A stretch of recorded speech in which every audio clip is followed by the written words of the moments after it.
صحباتي وحشتوني جدا جدا قوي خالص. يلا بينا هنبدأ السنة دي سنة جديدة سعيدة عليكم وعلينا.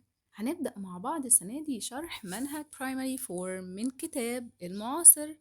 هنبدأ مع بعض شرح المنهج خطوة خطوة. هنبدأ مع بعض بأول يونت وهي The Five Senses، الحواس الخمس. وأكيد كلنا عارفين إيه هي الحواس الخمس. تعالوا كمان نشوف مع بعض هنا Our Senses، حواسنا.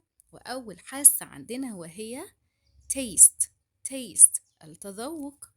Touch، Touch اللمس. Hearing، Hearing السمع. عندي جمل هنا مهمة قوي إن أنا كمان أقراها واهتم بيها، وهو بيقول لنا إيه؟ We taste with our tongue، بنتذوق بلساننا. We taste with our tongue and we touch with our hands، وكمان بنلمس بإيدينا. We hear with our ears، وبنسمع بأذننا. عندي كمان حاسة الإبصار وهي sight. We see with our eyes. عندي كمان آخر حاسة وهي smell. We smell with our nose. كده احنا تعرفنا على الحواس our senses، وكمان عرفناهم، وكمان قرأنا sentences حلوة قوي عليها. We taste with our tongue.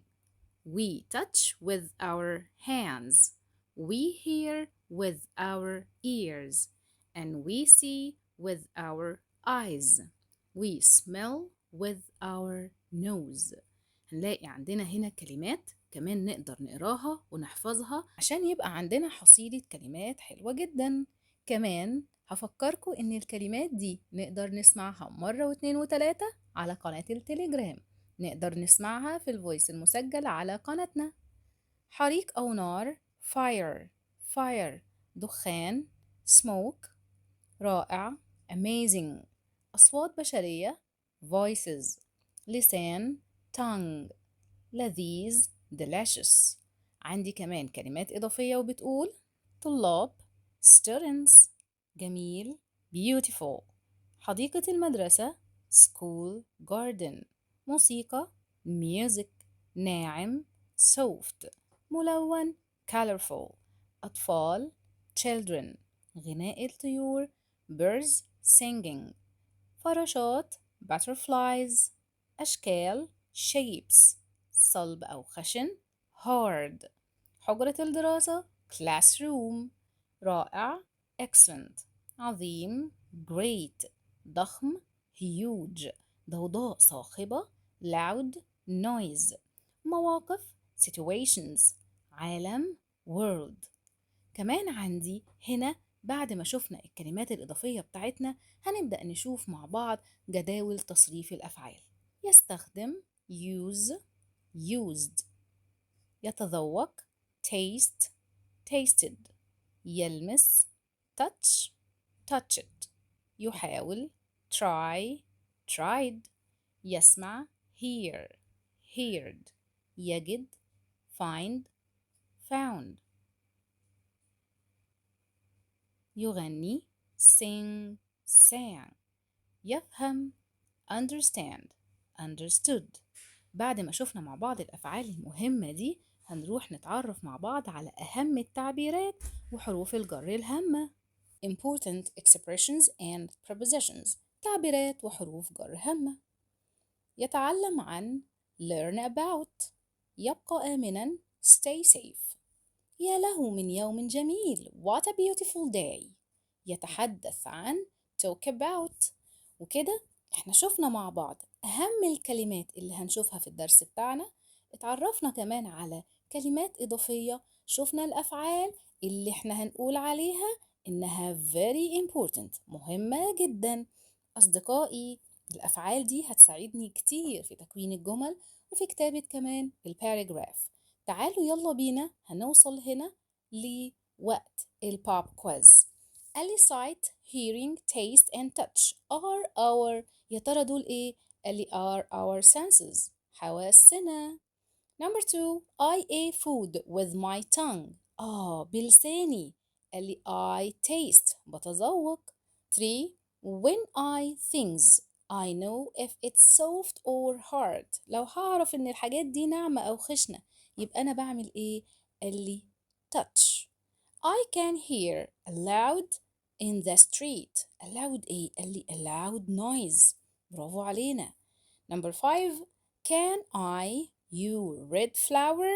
Can I smell your red flower?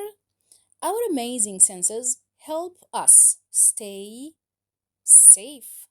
Butterflies are A. They have many bright colors. They are colorful. هما ملونين. I touch with my يا ترى احنا التاتش بنلمس بإيه؟ قال لي with my hands. احنا كده قرأنا الكلمات وقدرنا كمان نحل البوب كويز اللي بيجي على الفوكاب. وعندنا هنا في جزء listening and reading هنبدأ نقرأ مع بعض ونعرف أكتر عن our senses حواسنا. Miss Mona and the students are talking about the 5 senses. الأستاذة منى والطلاب يتحدثون عن الحواس الخمس. تعالوا نشوف بيقولوا إيه. Good morning, children. What a beautiful day in the school garden. Good morning, Miss Mona. What will we learn today? Today, we will learn about our amazing senses. وهنا مس منى دخلت قالت لهم صباح الخير يا أطفال، يا له من يوم رائع وجميل في حديقة المدرسة. ردوا عليها وقالوا لها What will we learn today؟ هنتعلم إيه النهاردة؟ Today we will learn about our amazing senses. Today we will learn about our amazing senses. النهاردة هنتعلم عن حواسنا الرائعة. What are senses؟ مس منى. طب وما هي الحواس يا مس منى؟ هنلاقي مس منى هنا بتقول senses help us understand the world around us like sight, hearing and smell. قالت لهم إن الحواس بتساعدنا على فهم العالم من حولنا مثل حاسة الإبصار والسمع والشم. I can hear birds singing. أنا أستطيع أن أسمع غناء الطيور. Yes, that's your sense of hearing. بالضبط، ودي حاسة السمع. What else can you use؟ وماذا أيضا يمكننا استخدامه؟ قالت لها I can smell the flowers and see the colorful butterflies. I can smell the flowers and see the colorful butterflies. Excellent, Salma. Those are your senses of smell and sight. ودي حاسة الشم وحاسة الإبصار. Senses also help us stay safe. كمان الحواس بتساعدنا على أننا نبقى آمنين. Miss Mona, how do our senses help us stay safe؟ والسؤال ده مهم أوي. How do our senses help us stay safe؟ طب إزاي الحواس دي بتخلينا نبقى بأمان؟ That's a great question. ده سؤال رائع سامي. For example, if we smell smoke, we know there is a fire. هنعرف إنه في حريق. لو أنا شميت إنه في دخان أكيد هعرف إنه في حريق، فهقوم بسرعة أشوف في إيه والحق الموقف. طيب بعد كده هنا قال لي تعالى نستمع listening script. تعالى نستمع لأهم الجمل دي ونتعرف عليها. I taste delicious food with my tongue. I touch soft and hard things with my hands. I smell flowers in the garden with my nose. I hear music and voices with my ears. I see colors and shapes with my eyes. وأنا عندي هنا 5 sentences كلموني عن الحواس بكل سهولة. اكتب لي paragraph عن your senses. أن لو كتبنا ال5 sentences دول أعتقد إن الباراجراف بتاعنا مش هيبقى فيه ولا غلطة. جمل سهلة وبسيطة ووصلت المعنى بكل بساطة. بعد كده هنيجي مع بعض ل General Exercise 1. حل الإكسرسايز ده هتلاقوه عندنا على قناة التليجرام. أنا عايزاكم أنتوا تفكروا وتحلوا بنفسكم ونشوف يا ترى احنا فهمنا الدرس ولا لأ. كل ده محلول عندنا على قناة التليجرام الخاصة ب Primary 4. كده وصلنا مع بعض يا أصحابي إلى Lesson 2 Healthy Habits العادات الصحية. طيب يا ترى يا هل ترى هنتعلم إيه في العادات الصحية دي؟ قالي أول حاجة عندي brush teeth يغسل أسنان، wash face يغسل وجهه، wake up early يستيقظ مبكرا، play sports يلعب رياضة، drink plenty of water يشرب الكثير من المياه، take a shower يستحم، do exercise يتدرب. ودي كلها من ال healthy habits اللي احنا مفروض نكون كلنا يا أصحابي بنعملها. brush teeth wash face wake up early play sports drink plenty of water take a shower do exercise.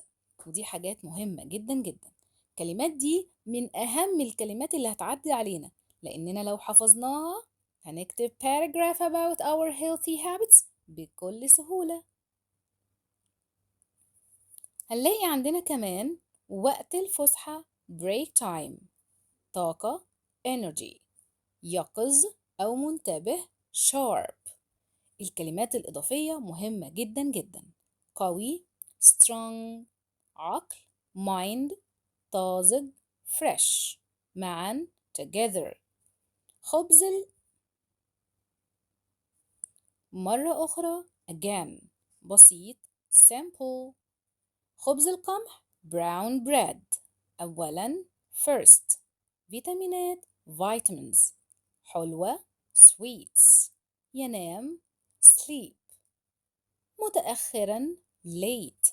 بعد ذلك after that. عصير برتقال orange juice. مسابقة competition. خضروات vegetables. مريض sick. مطبخ kitchen. وهفكركوا تاني إن كل الكلمات دي أقدر أسمعها مرة واتنين وتلاتة و10 كمان على قناتنا على التليجرام. طيب بعد كده هنلاقي عندنا بقى جدول الأفعال. يلا بينا نشوف الverbs بتاعتنا، وهي regular وهي irregular، منتظمة وغير منتظمة.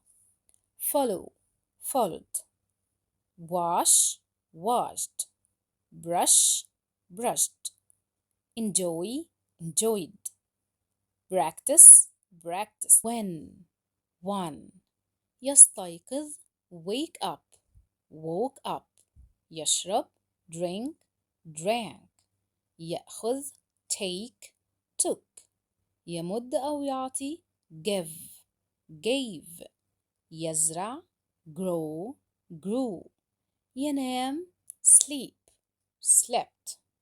أهم جدول أنا بحبه والجدول ده اوعوا تفوتوه. important expressions and prepositions، تعبيرات وحروف جار هامة. يمد أو يزود بالطاقة give energy. فتاة عمرها 10 سنوات a 10-year-old girl. في وجبة الإفطار for breakfast. بين الحصص between classes. خلال الفسحة during break time. ينام مبكرا go to bed early. الكثير من plenty of or a lot of. عندي كمان يأخذ دش take a shower. ينجح do well. يكون يقظ أو منتبه stay sharp. يقوم بأداء الواجب المنزلي do homework. الحصول على قدر كافي من النوم getting enough sleep. يكون صداقات make friends ليلا at night. وبكده احنا قرأنا أهم كلمات lesson 2. هنوصل بعد كده وهنلاقي عندنا pop quiz. She good habits every day to stay strong. She ايه اللي she follows بتتبع she follows good habits every day to stay strong. طيب his teeth twice a day. يا ترى هو بيعمل ايه في أسنانه؟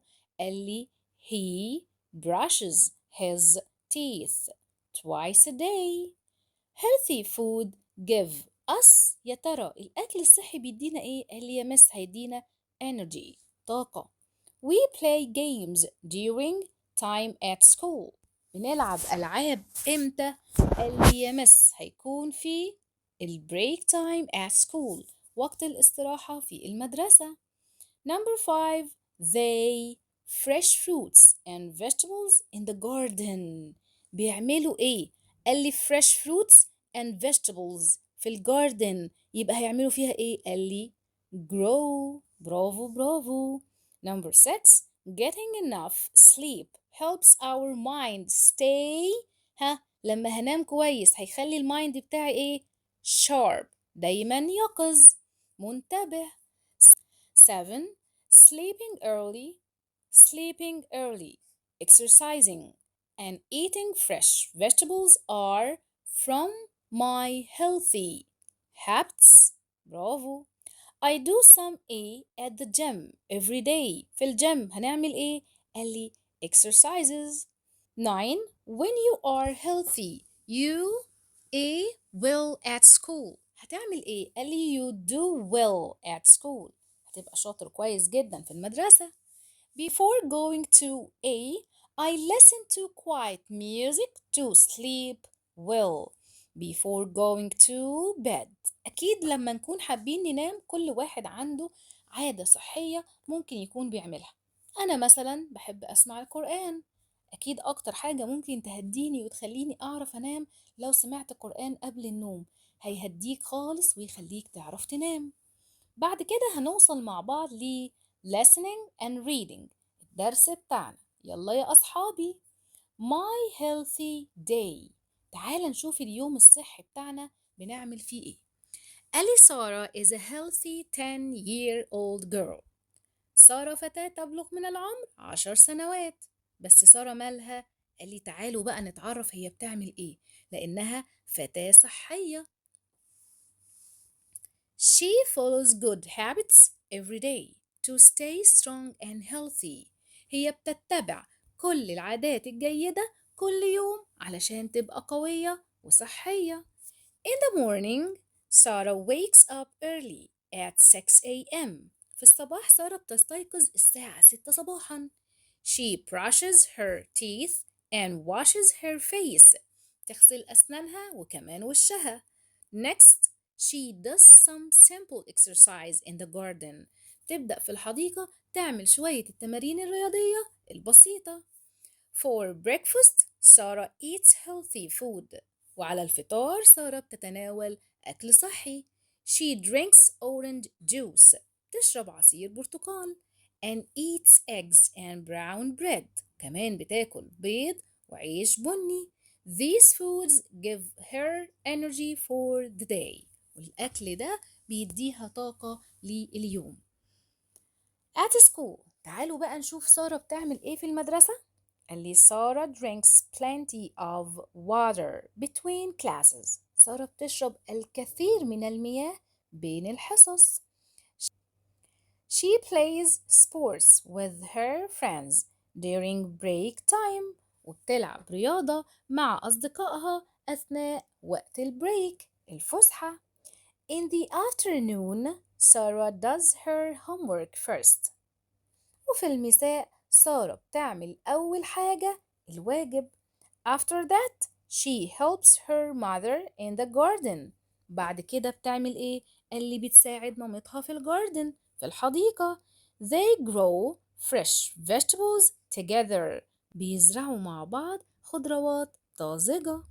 For dinner. وفي وجبة العشاء سارة eats lots of vegetables and fruits. بتاكل الكثير من الفواكه والخضروات. These give her important vitamins. وده بيديها الفيتامينات الهامة. She doesn't eat too many sweets. خدتوا بالكم؟ سارة ما بتاكلش حلويات كتير، ودي الحاجة المهمة اللي مفروض كلنا نعملها. وهنا قال لي in the evening Sarah takes a shower and brushes her teeth again. في المساء سارة بتاخد دش وبترجع تاني تغسل أسنانها. She goes to bed early at 8:30 p.m. بتروح تنام بدري الساعة 8:30. She sleeps for 9 hours every night. Getting enough sleep helps her body stay healthy. النوم الكافي بيخلي جسمها دايما يحافظ على إنه يكون صحي. And her mind stay sharp. ويفضل عقلها متيقظ. Sarah's healthy habits help her feel good and do well at school. عادات سارة الصحية بتساعدها على الشعور بالراحة وكمان النجاح في المدرسة. She has lots of energy to learn, play and enjoy her day. بيكون عندها الكثير من الطاقة عشان تتعلم وتلعب وتستمتع بيومها.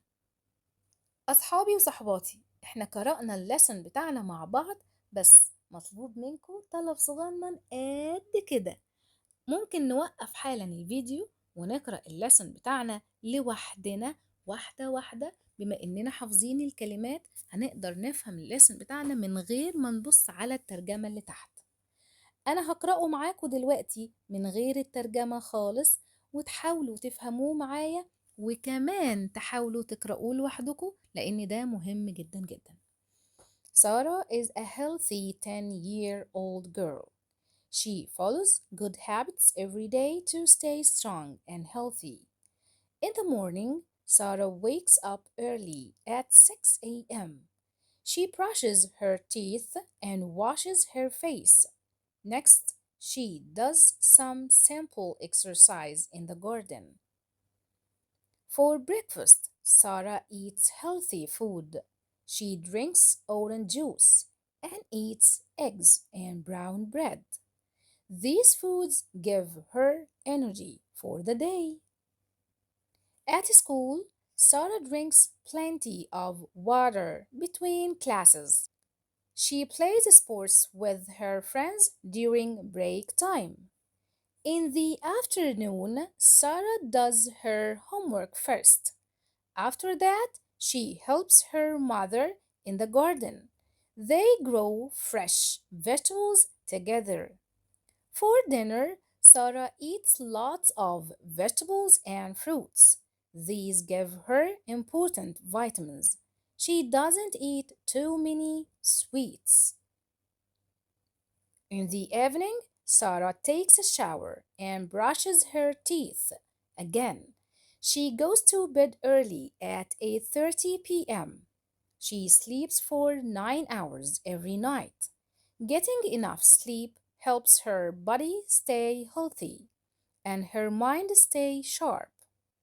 Sarah's healthy habits help her feel good and do well at school.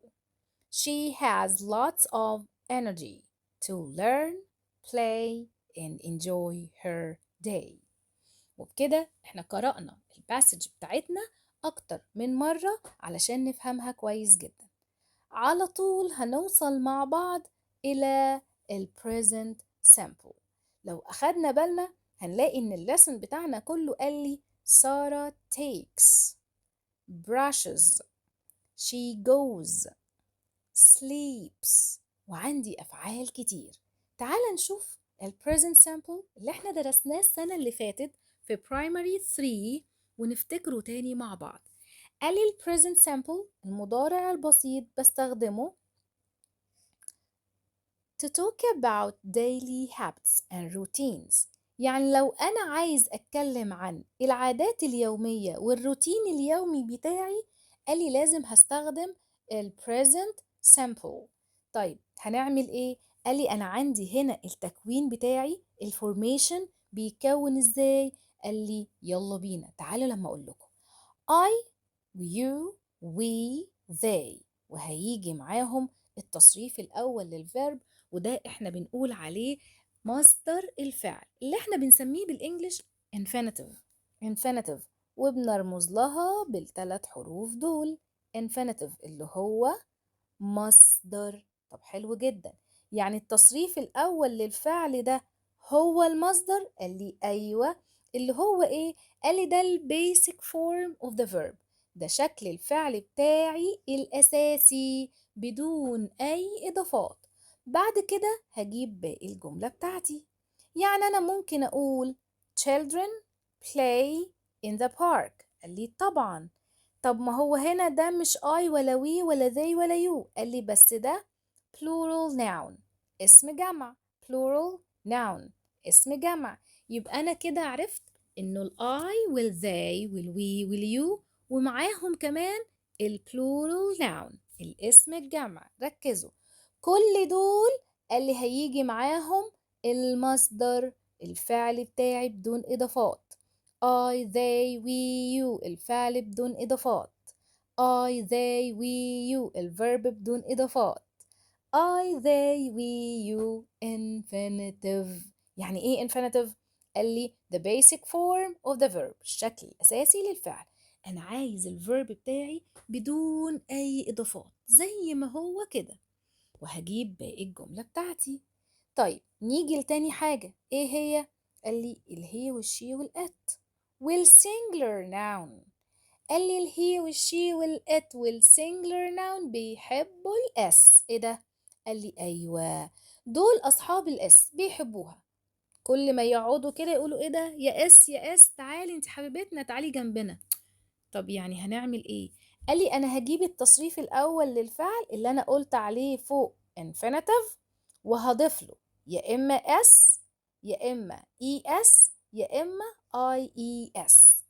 تصدقي يا مس طلعوا فعلا بيحبوا الاس طبعا، مش أنا قلت لكم؟ صدقوني الهي والشي والات بيحبوا الاس. طيب امتى هحط الاس وامتى هحط اي اس وامتى هحط اي اي اس؟ قال لي تعالى لما اقولك. اول حاجة معظم الافعال انا هضيف لها اس مع الفاعل المفرد الغائب. ايه المفرد الغائب ده؟ قال لي اللي هو الهي والشي والات. She takes vitamins every morning. طب حلو جدا، ده في معظم الأفعال. قال لي أيوة في معظم الأفعال، زي ما قلنا من شوية مثلا she plays. ادي الفيرب بتاعي ضفت له اس. ليه انا ضفت اس؟ قال لي عشان عندي she. يبقى انا اول ما اشوف الهي والشي والات على طول هضيف للفيرب بتاعي اس، هضيف للفيرب بتاعي اس. طيب تاني حالة يا مس، قال لي بضيف للفعل اي اس مع المفرد الغائب. ما تنساش الهي والشي والات والسينجلر ناون الاسم المفرد. طيب امتى بضيف الاي اس؟ قال لي لو منتهي ب او اكس اس اس اس اتش سي اتش. احفظوها كده هتلاقوها سهلة جدا. تاني O X S S S H C H. يعني ايه يا مس الفعل بتاعي منتهي بالحروف دي؟ قال لي آخر حرف في الفعل هو أي حرف من الحروف دي. مثلا زي جو تقصدي؟ أيوة بصوا كده على آخر حرف O، يبقى أحط لها ES. طب هحط ال ES دي إمتى؟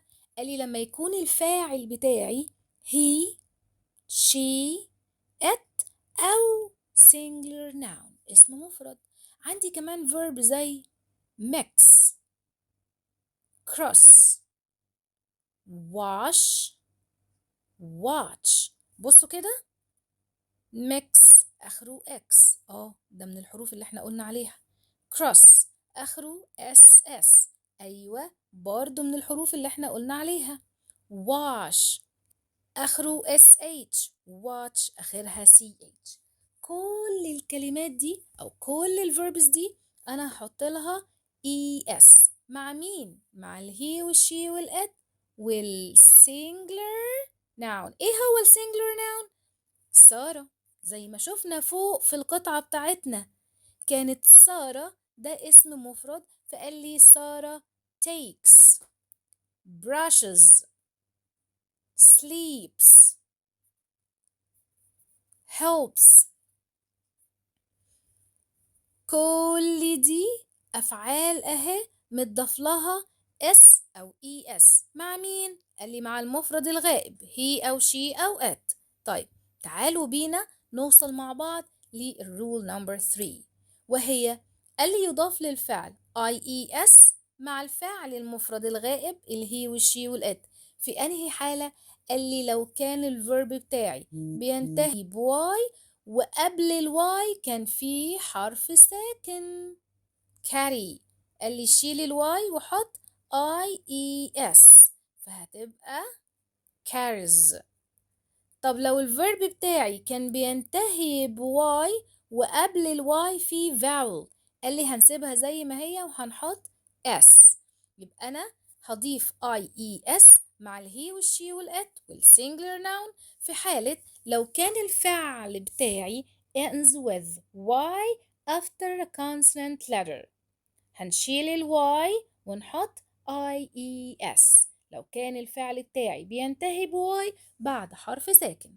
طيب لو الفعل بتاعي كان بينتهي بواي وقبلها حرف متحرك قال لي هسيب الواي واضيف s. My sister studies English every day. لو جينا نبص للفيرب ده كان أصله study قبل الواي كان فيه ايه؟ قال لي كان فيه حرف ساكن. برافو عليك. remember تعال افكرك بحاجة. قال لي لاحظ كيفية استخدام verb to be في زمن المضارع البسيط. verb to be اللي هو بيتكون من am و is و are والام ملهاش صحاب يا مس غير الاي. اما الاز ليها الهي والشي والات وكمان السنجلر ناون. طب والار قال لي دي بتحب الجمع you they we والبلورال noun. يبقى انا كده عرفت ان الاز بتيجي مع المفرد اما الار بتيجي مع الجمع. برافو علينا. هنيجي بعد كده وهنلاقي عندنا pop quiz سهل جدا جدا. he books in the morning. قال لي he يبقى على طول يا مس هحط للفعل بتاعي ده اس الهي والشي والات بيحبوا الاس. he reads books in the morning. the nurse help sick people. قال لي لا مش هتنفع لانه nurse ده singular noun والsingular noun بيحب الاس. برافو برافو. she her homework in the afternoon. بتحب الاس بس بتنتهي بO يبقى هضيف لها es. she does her homework in the afternoon. Number 4 he up at 6:30 a.m. خلاص يا مس احنا عرفنا فهقول he wakes up. they healthy breakfast every day. قال لي they ده جمع مش بيحب الاس لازم اجيب الفيرب بتاعي بدون اضافات. they eat healthy breakfast every day. vegetables us vitamins they are healthy. vegetables ده plural قال لي يبقى هنقول give us vitamins. Number 7 she sleep for 9 hours every night. قال لي يبقى هنقول she sleeps. ليه قلنا sleeps؟ قال لي عشان الهي والشي والات بيحبوا الاس. حاتم watch TV in the evening. قال لي يبقى هنقول حاتم watch. خد بالك قال لي أخدت بالي بينتهي ch يبقى هنحط هنا es. I taking a shower every day. قال لي I take a shower. مريم are my best friend. قال لي مريم ده singular احنا قلنا انه السنجلر بياخد is. مريم is my best friend. تاني سؤال عندي بيقول لي read and correct. تعالى نقرأ ونصحح الأخطاء. he are قال لي مستحيل أمال هنقول إيه؟ قال لي هنقول he is healthy and strong. يارا and رنا. يارا ورنا دول كده plural noun. الجمع ما بيحبش الاس فهنقول يارا and رنا help their mother in the kitchen. Healthy foods gives me energy. قال لي no يا مس، أمال هتبقى إيه؟ give. خلاص احنا بقينا شاطرين وحافظين إن ال plural noun بياخد الverb بدون إضافات. Number 4 farmers grows اللي احنا لسه قايلينها حالا، فهتبقى إيه؟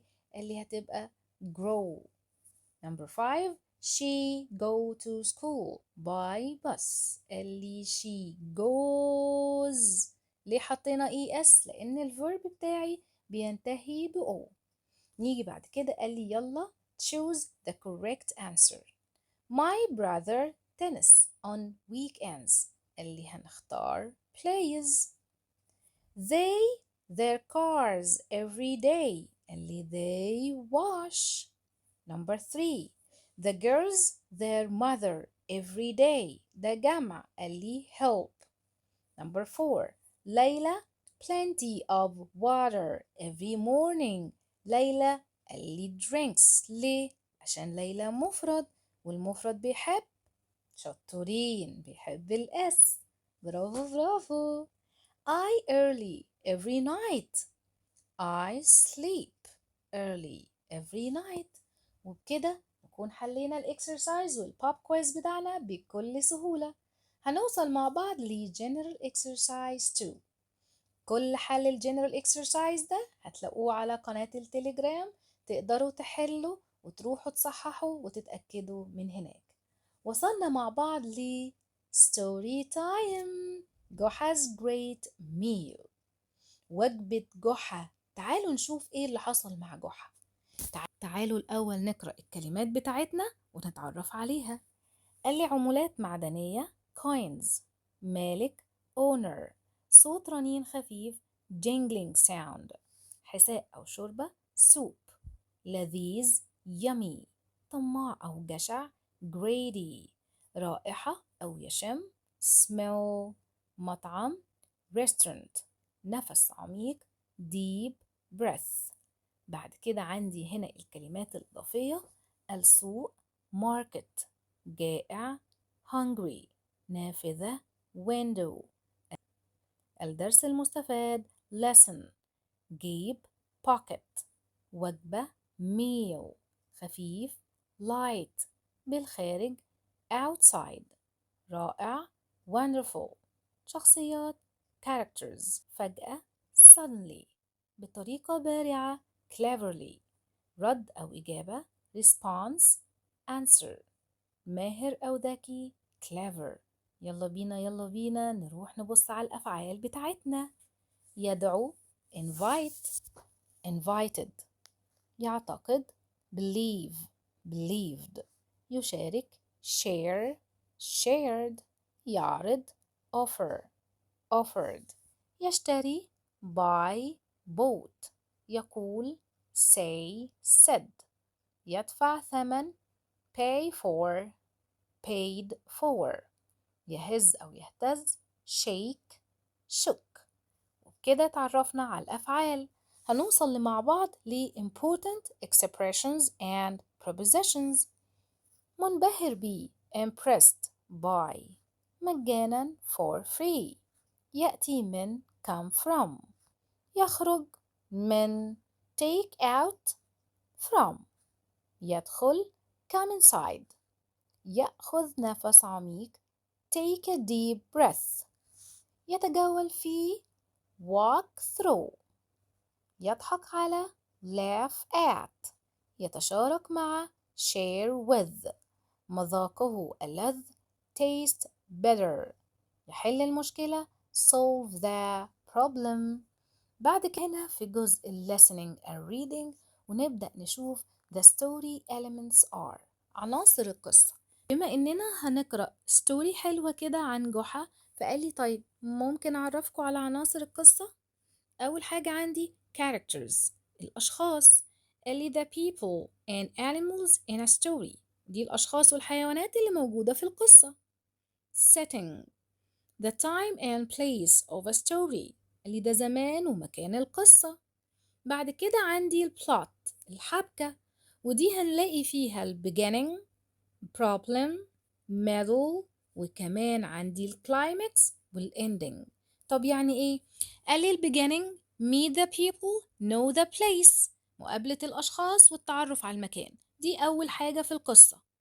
problem قال لي something goes wrong، هتحصل بقى مشكلة.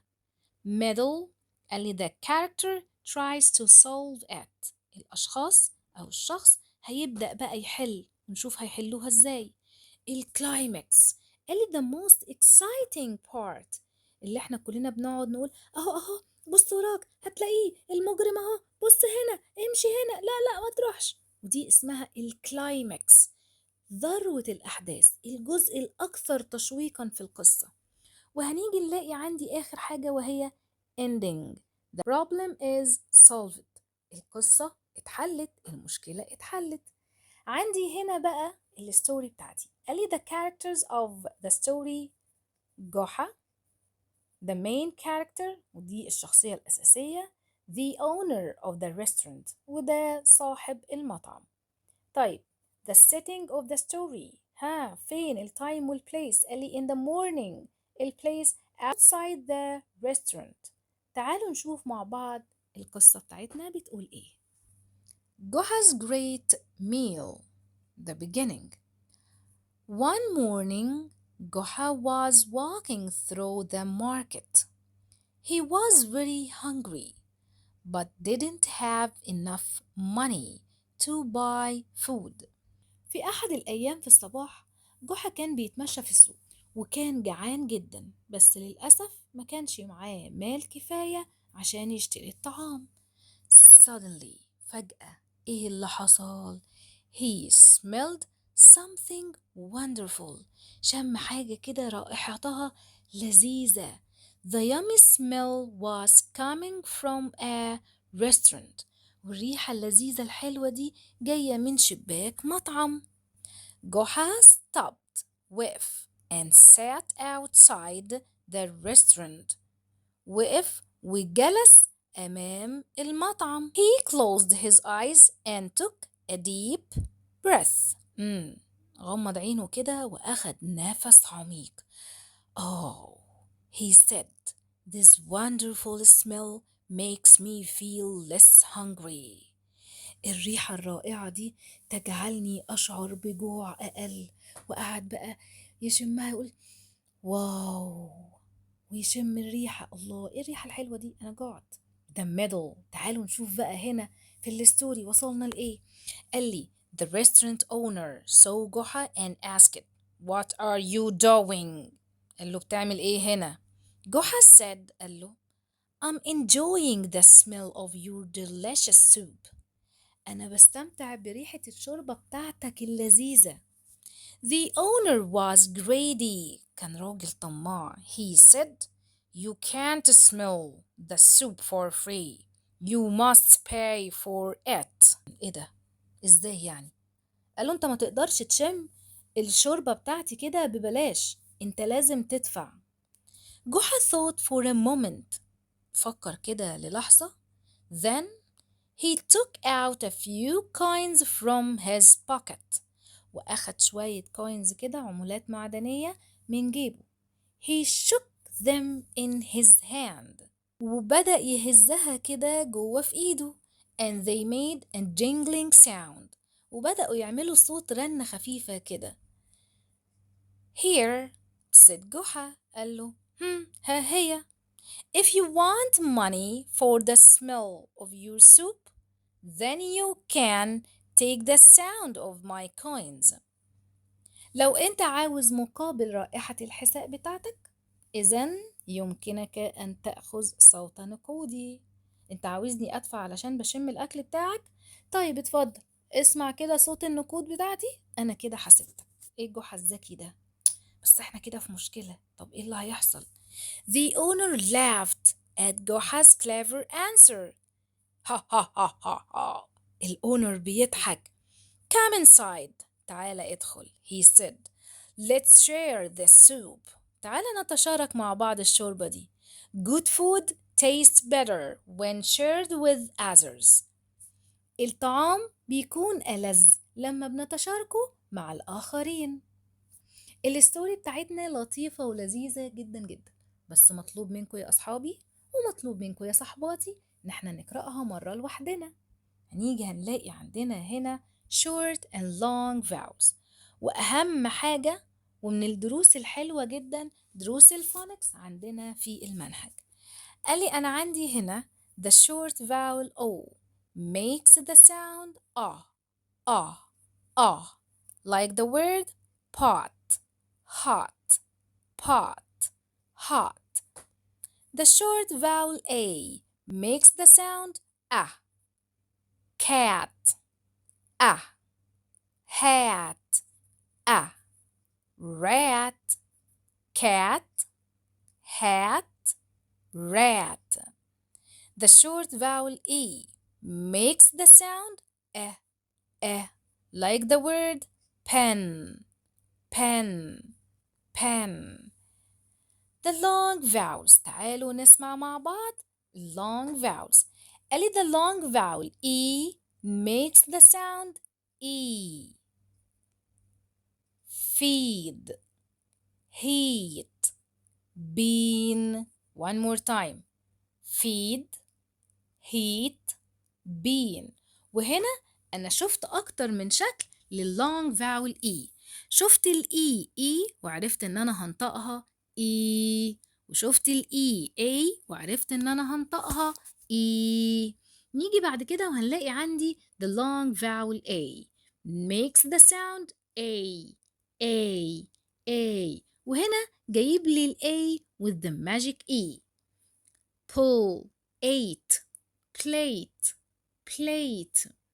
The long vowel O makes the sound O like the word home. home, home. وبكده هنكون عملنا ريفرش لأصوات الشورت فاولز واللونج فاولز. هنوصل مع بعض هنا لجنرال exercise in lesson 3، وهفكركم تاني نقدر نراجع الحل ونشوفه على قناتنا على التليجرام. نوصل مع بعض lessons 4 and 5، ودي آخر درسين عندنا في unit 1. think and create. think and create. روتين يومي daily routine. متشابه same. صحي healthy. يرتدي ملابسه get dressed. وجبة خفيفة snack. متضمنا including أو مشتملا على. مبكرا early. وجبة الغداء lunch. وجبة العشاء dinner. وجبة الإفطار breakfast. واضح clear.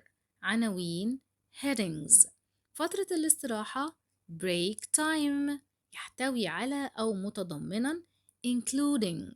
عادات الأكل eating habits. نيجي بعد كده وهنشوف عندنا هنا irregular verbs والirregular verbs. يضيف add added. يدرس study studied. يعد أو يجهز prepare prepared. يدع أو يسمح let يخبر tell told. يذهب go went. والأكتر حاجة بحبها important expressions and prepositions. بعد المدرسة after school. لمدة ساعة for 1 hour. يؤدي الواجب المنزلي do homework. في المساء in the evening. يبقى قويا stay strong. حافظ على صحتي keep me healthy. نيجي نوصل مع بعض هنا لأهم الحاجات اللي موجودة عندنا، وهو درس الريدينج. وهنا بيقول لي my healthy life. حياتي الصحية. سألني سؤال مهم، قال لي how can you stay healthy؟ إزاي بتفضل محافظ على نفسك صحي؟ إزاي تفضل مكمل صحي؟ how can you stay healthy؟ Having a daily routine is important. Let me tell you about my healthy habits and how they help me stay strong. قالك إن يبقى عندك روتين يومي ده شيء مهم جدا. Let me tell you about my healthy habits. تعالى لما أقولك عن عاداتي الصحية. And how they help me stay strong. وإزاي بيخلوني أبقى قوي. Every day I follow the same routine كل يوم أنا بعمل نفس الروتين. First, I wake up early at 6 a.m. and brush my teeth. بصحى بدري الساعة 6 وبغسل أسناني. I wash my face. بغسل وشي and get dressed. وببدأ ألبس هدومي for school للمدرسة. Next, I have a healthy breakfast. ثم بعد ذلك بتناول فطار صحي including milk and fruit وبيكون فيه لبن وفواكه. Then I go to school. بذهب للمدرسة where I study and play with my friends. وهناك أنا بذاكر وبلعب مع أصدقائي. During break time أثناء وقت الاستراحة I eat a healthy snack and drink water. أنا باكل سناك صحي وكمان بشرب مية. After school I have lunch with my family. بتناول الغداء مع عائلتي. After that I do my homework. بعد كده بعمل واجبي and then play sports for 1 hour. وبلعب رياضة لمدة ساعة. In the evening I take a shower and have dinner. باخد دش كده وبتناول عشائي. Finally في النهاية I go to bed at 9 p.m. because sleeping early keeps me healthy. لأن النوم بدري بيخليني صحي وبصحة جيدة. نيجي بعد كده هنا قال لي عندي writing skill. ايه ده بقى يا مس؟ قال لي لو انت خلاص قررت تتكلم عن your daily routine لازم يبقى عندك حاجة اسمها sequence words. ايه هي ال sequence words؟ قال لي كلمات التسلسل ودي سهلة جدا جدا. قال لي sequence words help us show the order of actions or events ودي بتساعدنا علشان نشوف وبتوضح لينا ترتيب الأحداث. Sequence words tell us what happens at the beginning, in the middle and at the end. كمان بتساعدني عشان أعرف إيه اللي بيحصل في البداية وفي المنتصف وكمان في النهاية. قال لي مثلا to talk about daily routine we use علشان نتكلم عن الديلي روتين بنستخدم. قال لي first أولا first I wake up at 6 a.m. and brush my teeth. أولا بصحى الساعة 6 وبغسل أسناني. Next التالي next I have a healthy breakfast including milk and fruit. بتناول الفطار الصحي بتاعي اللي موجود فيه milk and fruits. ثم then I go to school where I study and play with my friends. After that بعد ذلك I do my homework and then play sports for 1 hour. Finally أخيرا I go to bed at 9 p.m. وأعتقد إنه السيكونس ويرز دي هتساعدني كتير في كتابة أو الكلام عن الديلي روتين. أحيانا بنلاقي غلطات زي then وما بنستخدمش غير كلمة واحدة عشان أنا مش عارفها. أو لو حد عارف كلمة after that ألاقيه طول الباراجراف عمال يقول لي after that. دلوقتي قال لي أنا عندي أولا التالي ثم بعد ذلك وأخيرا وأقدر أرتب بيهم الأحداث بتاعتي بطريقة حلوة جدا. أصحابي وصحباتي إحنا هنا وصلنا مع بعض لنهاية حلقة النهاردة. شرحنا مع بعض يونت 1 كامل تقدروا ترجعوا له أي وقت أنت محتاج تشوف الشرح. اليونت عندك في حلقة واحدة علشان ما تتلخبطش وما تتهش وما تدورش كتير. أصحابي وصحباتي هستناكوا في باقي الحلقات علشان نكمل شرح باقي منهج الإنجليش الجديد وهتوحشوني جدا جدا أوي خالص. وبس كده خلاص.